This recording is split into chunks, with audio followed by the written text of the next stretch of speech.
bagamba nti obukyabuziba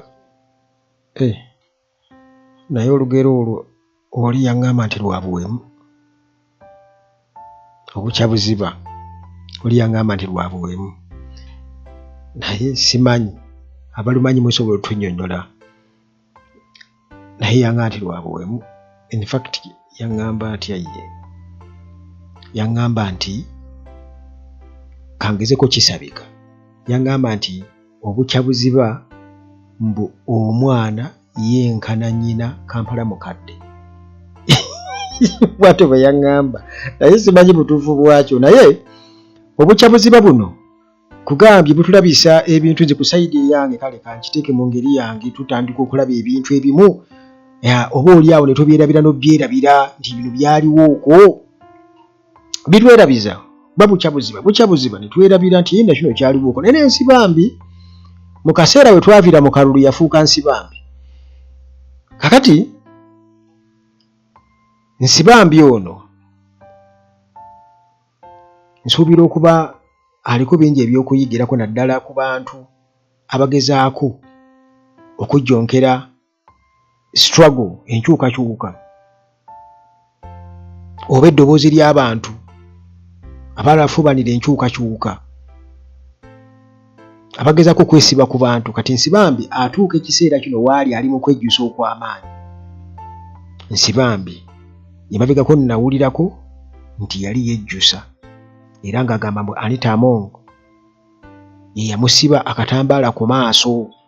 Jjukira Anita Among naye yali ali mu kukwata ku bisubi, naye oba oliawo nga tetumanyi, tulaba ng'ow'amaanyi mu kiseera bwe yayogerera ebigambo bino. If you vote for Umbrella, you're voting for homosexuality. And they are themselves.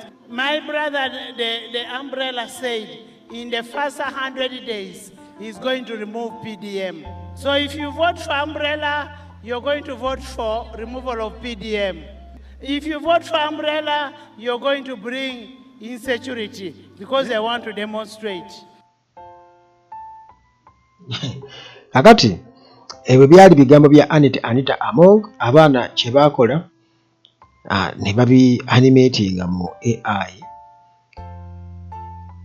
nga bwe biri awo mu ngeri ya katuuni oba kaddole, naye nga bakozesa feesi ye, naye nga byali bigambo bye, byali ddoboozi lye ebyaddala. Kakati Anita Among ono bagamba nti mulwadde. In fact nze ntandise okulowooza nti ebyobulwadde oba nabwo bya bulimba, kubanga nzijukira Litulamaguzi yatugamba nti waliwo abantu abamu abataswala, kugamba nga ojja genda oleete ekibuuzo eky'obulimba. Kati nga Muhammad Nsereko yaleeta ekibuuzo kya Anita Among nti mulwadde ali eyo agenda kufa, okugulu kuzimbye, naye nti bya bulimba, kugezaako kwagala kusimattuka. House arrest, yatuuka n'okugamba General Museveni nti amukkiriza agende mu Parliament atendinge, olw'ensonga nti singa amala entula simanya ziizo ngo bajja musazaamu. Wano Uganda bali amateeka be bakola ki? Be bagakyusakyusa nga bwe baagala. Kati ate kisoboka nga bo tebasazeewo, both ayinza okkigira oba tayeewo ayinza okugamba tebakusazeemu.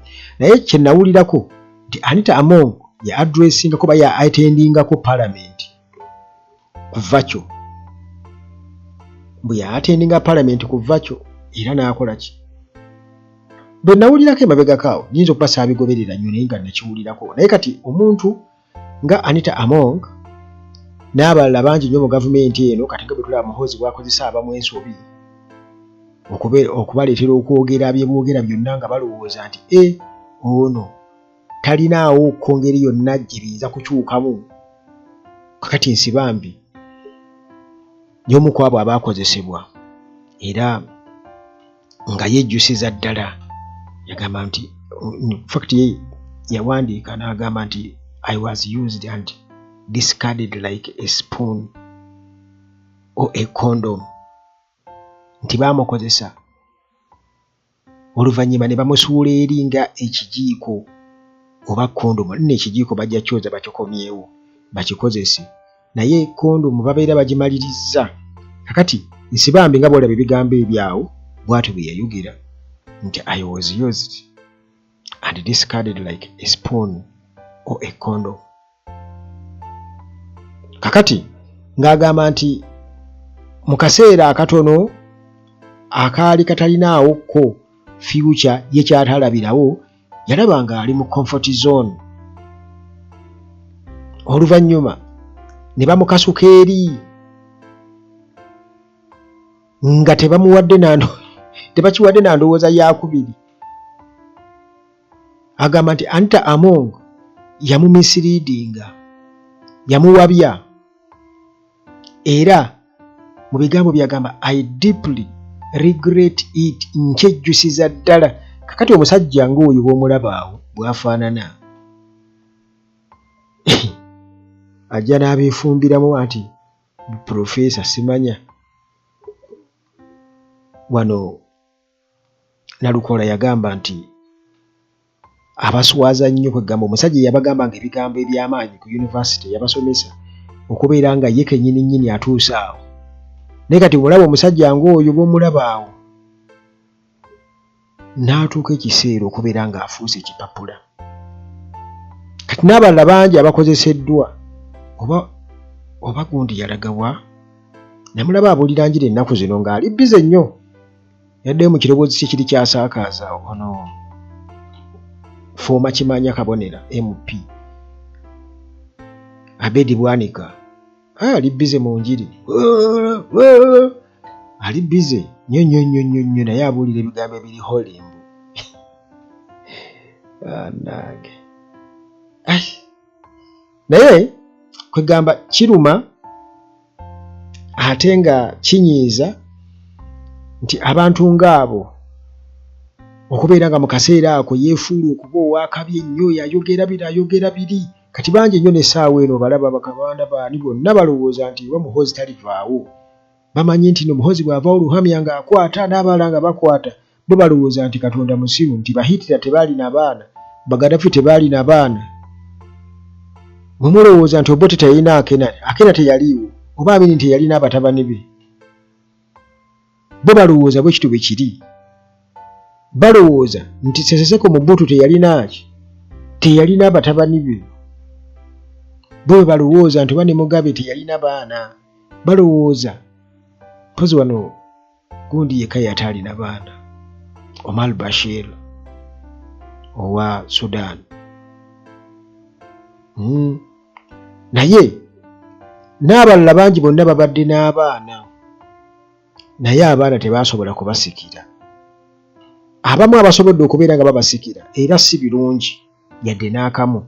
Naye wano e Uganda munnange w'osanga abantu abamu kati ng'abo ba Professor Apollo bamuyita ani ono si ya Apollo bamuyita Yusufu Nsibambi anti mukonfizinga ne Apollo Nsibambi omugenzi. Naye Nsibambi eri bya mutene naye yaliwo.